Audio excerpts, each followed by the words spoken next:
grouping the living organism into certain or into different categorized grouping, right? As I said in my earlier video that Linnaeus was the founder of binomial nomenclature, but before going towards the work of Linnaeus, first I want to tell you that uh, the early taxonomists, in the early taxonomists there was a name of John रे. John रे botanist थे, English scientist थे ये, और 16th century के mid में आए थे, 1625 के अंदर ये आए थे. And he was the first one who use the Latin language for naming of living organism. और उसमें उन्होंने इस नेमिंग का हर नेमिंग का एक डिस्क्रिप्शन दिया था, और इन्होंने उससे रिलेवेंट एक बुक भी पूरी लिखी थी जिसका कि टाइटल आप लोगों के सामने दिया हुआ है, राइट. तो लीनियस से भी पहले इन्होंने लैटिन लैंग्वेज को चूज़ किया था for the naming of living organism. Okay, अब बाद में लीनियस आया, उन्होंने तो खैर बहुत लंबा चौड़ा काम किया. उन्होंने बाकायदा रूल्स और रेगुलेशंस को इंट्रोड्यूस करवाया था in the form of binomial nomenclature, right. Here is the word to word meaning of taxonomy. Taxonomy is a Greek word that means taxes, और taxes का मतलब है अरेंज करना, and nomos mean law. So taxonomy is overall is about making and maintaining collection, differentiating in species, identification and diagnosis of species and genera, right, and the naming and describing of the species into naming and describing the species and different types of genera, right. Okay, so Linnaeus ने जो system दिया, Carolus Linnaeus ने, उन्होंने hierarchical system of classification को देखा. Hierarchical system of classification mean उन्होंने evolutionary point of view से भी एनिमल्स को देखा कि अगर हम एनिमल्स की हिस्ट्री में जाते हैं तो कौन से एनिमल्स किस तरह से एक दूसरे के साथ रिलेट करते हैं. Not only physically but genetically भी इस चीज़ को ऑब्जर्व किया गया कि अगर हम इंटरनल स्ट्रक्चर्स की बात करते हैं तो वो भी किन किन लिविंग ऑर्गेनिजम्स के एक दूसरे से मिलते जुलते हैं. हमसे बज़ाहिर देखकर ये कैटेगराइजेशन जो है वो बायोलॉजिस्ट नहीं किया करते, right. So Linnaeus hierarchical system of classification includes 7 levels and the seven levels are known as taxa. ये levels from largest to smallest की तरफ मूव करते हैं, ठीक है. मतलब सबसे पहले हम सबसे बड़ा ग्रुप बनाते हैं, फिर उसके बाद उससे छोटा, फिर उसके बाद उससे छोटा, और लास्ट में जाके एक सिंगल स्पीशी के ऊपर ये ग्रुपिंग ख़त्म हो जाया करती है, right. The largest group is known as kingdom, then phylum, then class, order, family, genus and species. For example अगर हम बात करते हैं, आपका स्कूल है रेनबो फाउंडेशन, सपोज़ कि वो किंगडम है, ठीक है. उसके बाद उसके 2 सेक्शन हैं, सीनियर सेक्शन, जूनियर सेक्शन. इसी तरह से फाइलम भी हुआ करता है, एक सब ग्रुप, ठीक है. उसके बाद इन सेक्शन जूनियर और सीनियर सेक्शन को डिफरेंट क्लासेस में डिवाइड किया गया है, मतलब और छोटा ग्रुप हो गया. हर क्लास के फिर फर्दर सेक्शंस हो गए, उसको सपोज कर ले कि वो ऑर्डर बन गया, ठीक है. और फिर हर सेक्शन में हम जाते हैं तो डिफरेंट टाइप्स ऑफ स्टूडेंट्स हुआ करते हैं. कुछ ब्रिलियंट होते हैं, कुछ एवरेज होते हैं, कुछ बिलो एवरेज होते हैं. मतलब ये कि हम एक बड़े से ग्रुप से छोटे ग्रुप की तरफ जाते हैं और जाके एक एंड पे एक सिंगल स्टूडेंट के ऊपर जाके रुकते हैं. This one is a most brilliant one, ठीक है. ये स्कूल है, ये सेक्शन है, ठीक है, और ये क्लास है, और उसका ये स्टूडेंट जो है सबसे ज़्यादा ब्रिलियंट है. तो हमने क्या किया, एक सबसे बड़े ग्रुप को कंसिडर करते करते करते करते जाके एक सिंगल पर्सन के ऊपर रुक गए. इसी तरह से क्लासिफिकेशन में भी होता है कि बहुत सारे मिलते जुलते लिविंग ऑर्गेनिज्म का एक पूरा किंगडम होता है, फिर उनमें से कुछ की सिमिलैरिटीज़ होती है, एक छोटा ग्रुप बन जाता है. फिर इसी तरह से जैसे जैसे सिमिलैरिटीज़ और डिफरेंसेस आते जाते हैं, अलग अलग ग्रुप में कैटेगराइज होते रहते हैं, और बाय द एंड एक स्पीशी लिविंग एक ख़ास किस्म के लिविंग ऑर्गेनिज्म सबसे छोटे ग्रुप में ऐड हो जाया करते हैं, और बाकी सारे डिफरेंसेस की बेस पे अलग अलग हो जाते हैं. शायद कुछ लोगों को यहाँ पे बात समझ ना आए, आगे हम लोग एग्जाम्पल्स को करें तो उसमें ज़्यादा बेहतर बात समझ में आएगी, ठीक है. सो यहाँ पे लार्जेस्ट और स्मॉलेस्ट यूनिट की बात की हुई है हमने पीछे. 7 चीज़ों की बात की, kingdom, phylum, class, order, family, genus, species की. इनमें से kingdom is the largest and most inclusive of the taxonomic categories, क्योंकि इसके अंदर सबसे ज़्यादा लिविंग ऑर्गेनिज्म हुआ करते हैं. जबकि हम स्पीशी की बात करते हैं, this is the smallest and least inclusive of the taxonomic categories, के इसके अंदर ज़्यादा लिविंग ऑर्गेनिज्म इंक्लूड नहीं हुए हुए होते हैं, ठीक है. यहाँ पे एक फ्लो डायग्राम टाइप चीज़ दी हुई है आप लोगों को, ठीक, जिसमें ये 7 एक pyramid के अंदर 7 rows दी हुई हैं, जिनमें सबसे नीचे kingdom आता है, फिर उसके बाद phylum, then class। सपोज़ हम इसकी बात करते हैं, यहाँ पे पहले kingdom आता है, उसके बाद phylum, फिर क्लास, ऑर्डर, फैमिली, जीनस और लास्ट में जाके स्पीशी आ जाता है।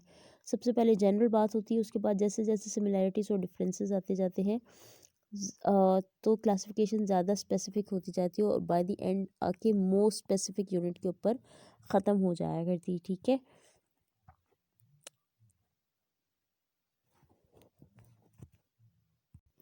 फॉर एग्जांपल हम बर्ड्स की क्लासिफिकेशन की बात करते हैं तो बर्ड्स एनिमल हैं, they fly in the air, right. उसके बाद अलग अलग अलग अलग कैटेगरीज में स्पैरोज़ को अलग कर दिया, पिजन्स को अलग कर दिया क्योंकि वो अलग अलग नज़र आते हैं। ठीक है, इसका पैरट्स को अलग कर दिया, ऑल्स को अलग कर दिया। आउल्स मीन उन लोगों की डिफरेंट टाइप्स को अलग कर दिया, डिफरेंट टाइप्स को एक बड़े ग्रुप में कर दिया। ठीक है, यहाँ पे ये दो डायग्राम्स आपको दी हुई हैं, बोथ आर द आउल्स, लेकिन इनकी सारी क्वालिटीज़ जो है 100% मैच नहीं हुआ करती, राइट।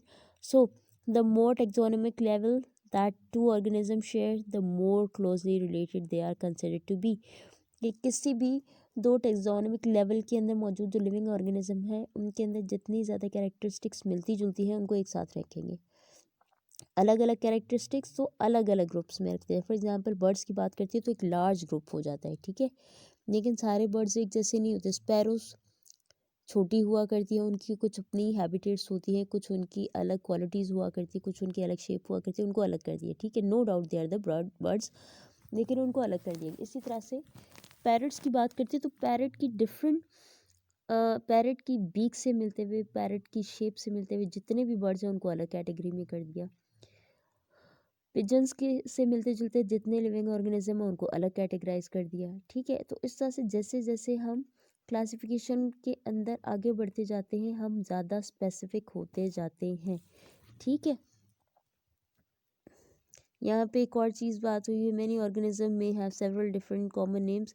तो उस कंफ्यूजन से बचने के लिए भी ये साइंटिफिक नेम रखे गए ताकि अलग अलग किसी भी लिविंग ऑर्गेनिज्म के नाम ना हो और एक ही एक्सेप्टेड नेम हो। ठीक है, एज आई सेड अर्लियर कि क्लासिफिकेशन के अंदर जितने भी, चाहे हम किंगडम की बात करें, फाइलम की बात करें, क्लास, ऑर्डर, फैमिली, जीनस या स्पीशी नेम की बात करें, तो ये सारी की सारी नेमिंग लॉजिक पे बेस्ड है। फॉर एग्जांपल अगर हम बात करते हैं डोमेन की, डोमेन दो हैं, प्रोकैरियोटा और यूकैरियोटा।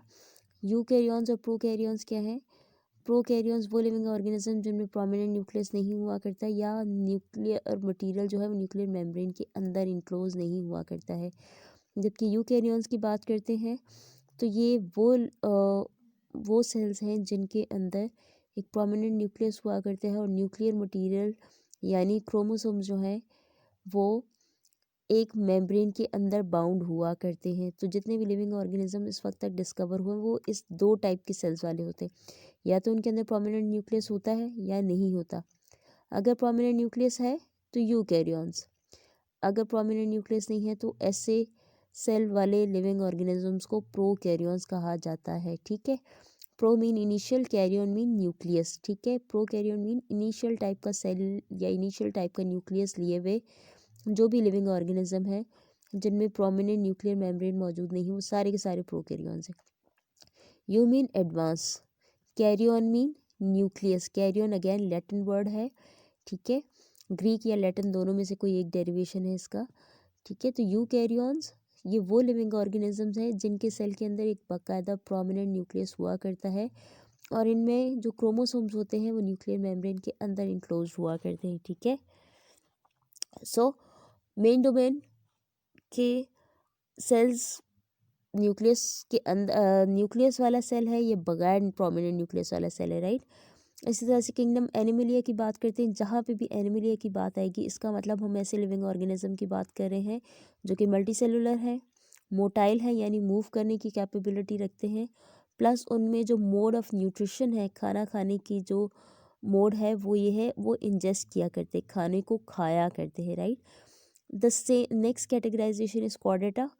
कॉर्डेटा का वर्ड जब भी आएगा इसका मतलब हम ऐसे लिविंग ऑर्गेनिजम्स की बात कर रहे हैं जिनके अंदर डॉर्सल सपोर्टिंग रॉड हुआ करती है और नर्व कॉर्ड हुआ करती है, मतलब उनमें रीढ़ की हड्डी हुआ करती है।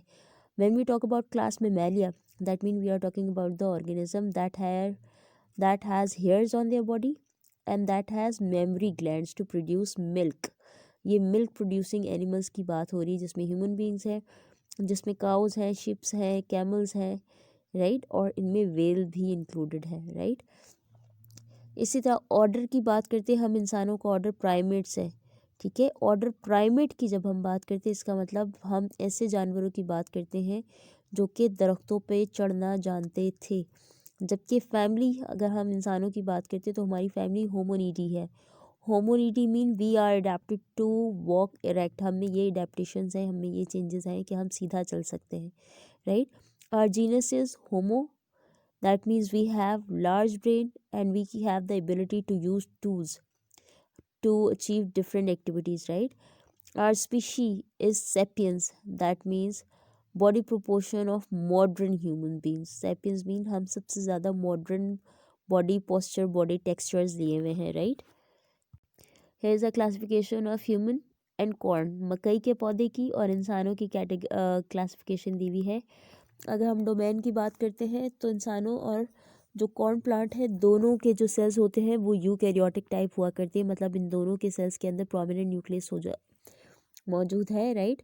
अगर हम किंगडम की बात करते हैं तो हमारा किंगडम एनिमलिया है, हम मूव कर सकते हैं, हम मल्टी सेलुलर हैं। जबकि प्लांटी के अंदर ऐसे लिविंग ऑर्गेनिजम्स हुआ करते हैं जो कि इमोटाइल होते हैं, मूव करने की कैपेबिलिटी नहीं रखते, प्लस ये जो होते हैं वो अपना ही फूड खुद तैयार किया करते हैं, ऑटोट्रॉफ हुआ करते हैं, जबकि हम इंजेक्शन किया करते हैं, खाना खाया करते हैं, ठीक है। इसी तरह से फाइलम, हमारा फाइलम, ह्यूमन का फाइलम कॉर्डेटा है, because we have vertebral column, रीढ़ की हड्डी होती है हमारे पास। जबकि अगर हम कॉर्न की बात करते हैं तो उसका एंथोफाइटा है, फाइटा मीन प्लांट, एंथो उसके बायोलॉजिकल डाइवर्सिटी की बेसिस पे नाम रखा गया है, right. In the same way we belongs to Mammalia and they belong to Leliosida, यहाँ पे पी साइलेंट हुआ करता है, right. The order of human beings is primate, क्यों प्राइमेट कहते हैं उसको मैं ऑलरेडी एक्सप्लेन कर चुकी हूँ। इसी तरह से कॉर्न के अगर हम ऑर्डर की बात करते हैं, दैट इज कॉमी लाइनलेज, फैमिली हमारी होमिनिडी है, जबकि कॉर्न की फैमिली है पोएसी। जीनस हमारी होमो है, जबकि जी में कॉर्न की है जी, और स्पीशी नेम हमारा होमो सेपियंस है या एच सेपियन, उसको इन शॉर्ट लिखा करते हैं। जबकि कॉर्न का मेज है और उसको जी डॉट मेज लिखा करते हैं, राइट। जी ये जीनस नेम और स्पीशी नेम दोनों का कॉम्बिनेशन है, right. So guys this is all for the purpose of classification, the AIIMS of classification. इसके अलावा नेक्स्ट वीडियो हमारी जो भी होगी उसके अंदर हम लोग हिस्ट्री ऑफ क्लासिफिकेशन को डिस्कस करने वाले हैं, जिसमें different types of kingdom system को हम लोग देखेंगे, ठीक है। Thank you so much for this is all for today.